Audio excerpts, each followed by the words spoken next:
everyone. In this video now we will talk about the data frames in R programming. In the previous video we talked about the lists, and a data frame is basically a natural way of presenting data sets in R. Like the lists, data frames have no restriction on the data types of the variables. So you can store numeric data, factor data, and so on, the different type of variables you can include in a data frame. So the R data frame can be thought of as a list with some extra rules attached. Okay, so the most important distinction is that in a data frame, unlike a list, the members must all be vectors of equal length. And data frame is basically one of the most important and frequently used tools in R programming for data analysis. So let's start with an example, and let's call my data, and we will create our first data frame. Let's say we have the a vector of values with people's names, let's say. So we will just write some arbitrary names here.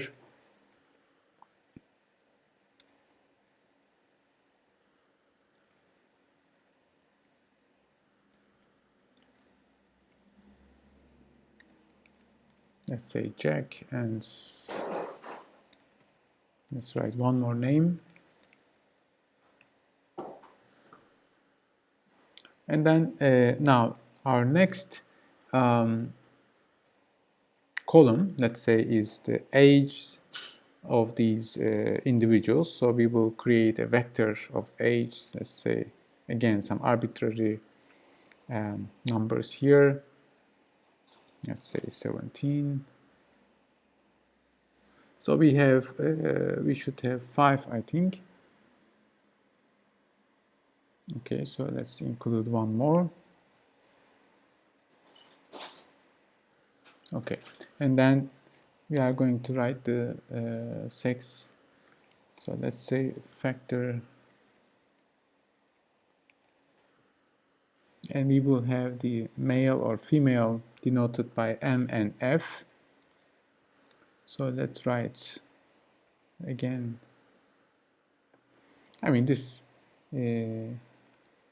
you can extend this with more names if you like.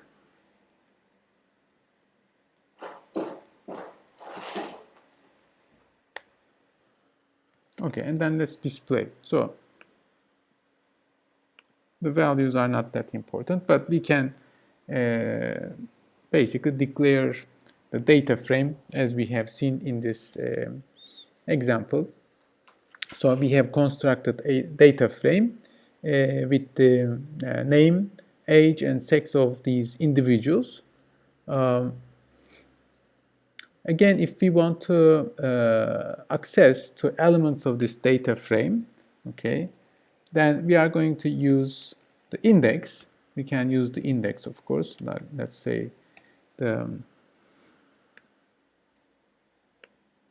for example, my data 2 and 2, you can see we have the second row and second column. The value equals to 40.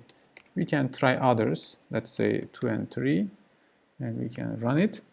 So we can see the second row, the third column, we have F, right?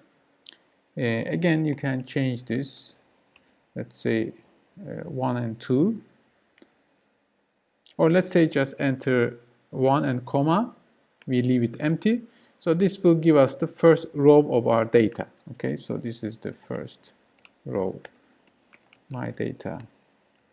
Second row,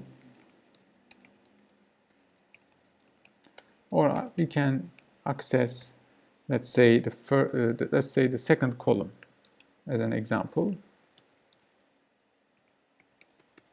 and you can run and see this is giving us the age of these individuals basically. And similarly, you can apply what we have learned, what we have studied before you can select more than one row, for example, the first two rows, and then you can select, let's say, the columns, let's say 2 and 3, and you can run this. So you can take some subset of our data set as well.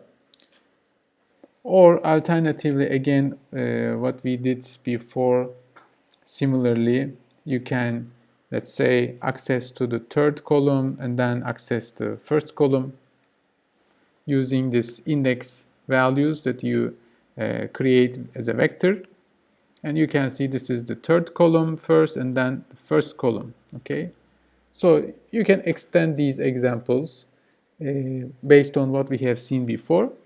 Now you can also access to these elements by referring to the headers, I mean the names of each column. So for example, my data, we can use the $sign, and then you see the column names are given as person, age, sex, so we can access any one of these as we like.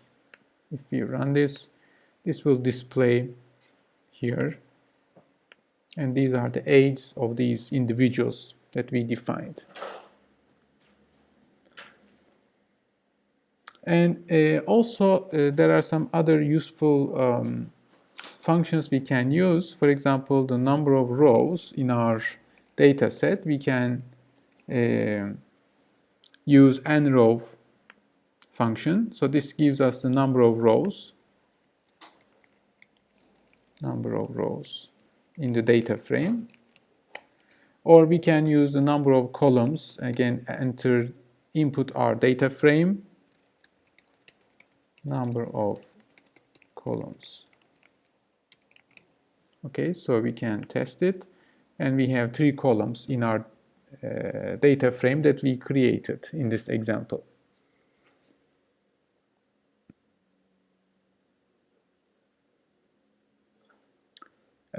Also, basically,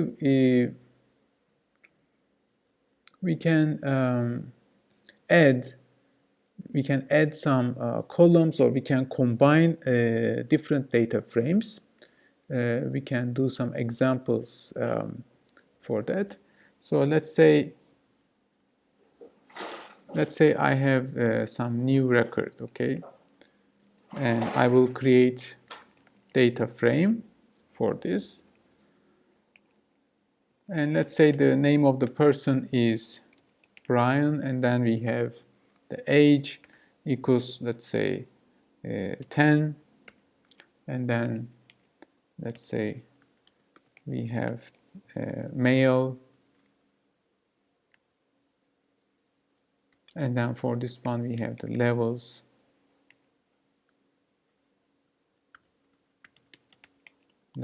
and my data.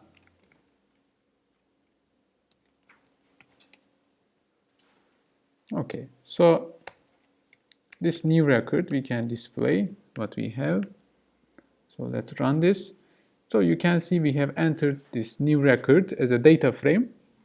Now, if we want to combine this, add this row to our previous data set, my data, then we are going to just use the row bind.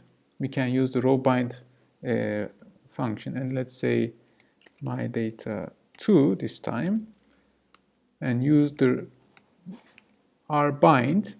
Now we can write first the first data set, my data, and then include the new record that we want to extend our data set, and then let's display the new one. And then we can run it.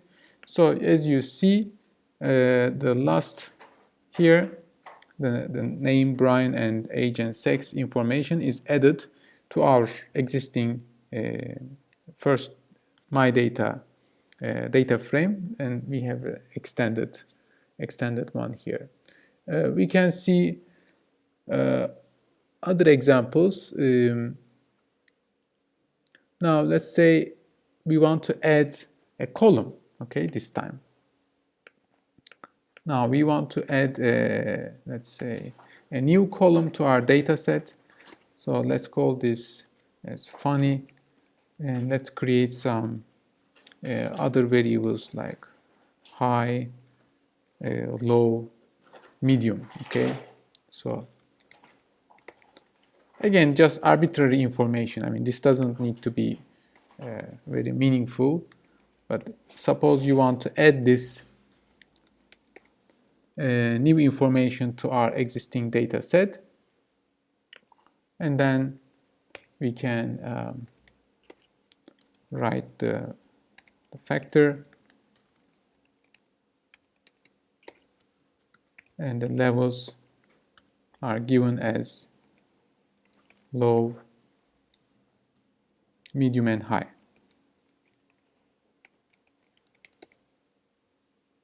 So let's display this first and check.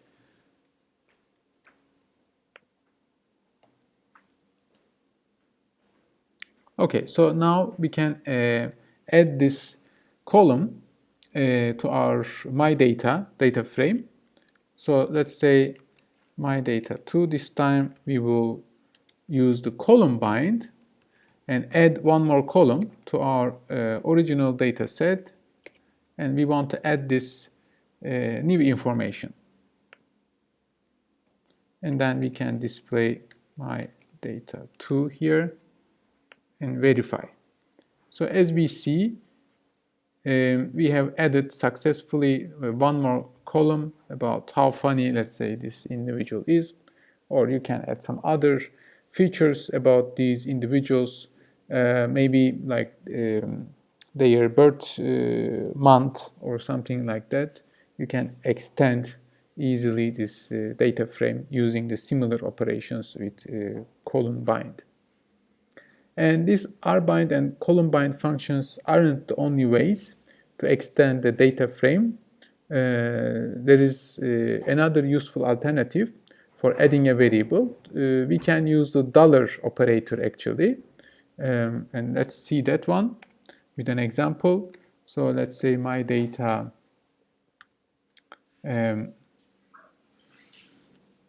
so we will, let's say, extend. So let's say we have something like age month, okay, in terms of months. Let's write down the age of these people in terms of months. So we can do that by, let's say, multiplying their age with 12 months. So we will convert it in terms of the months and add this as a new column to our data set, and then I want to display my data set one more time. So run this. As you see, we successfully added one more column. This time the age column is multiplied by 12, so the age in months is added as a new column to our data frame. Okay. So let's stop this video here, and in the next video we will continue with more examples about the data frames in R programming. Thank you for watching.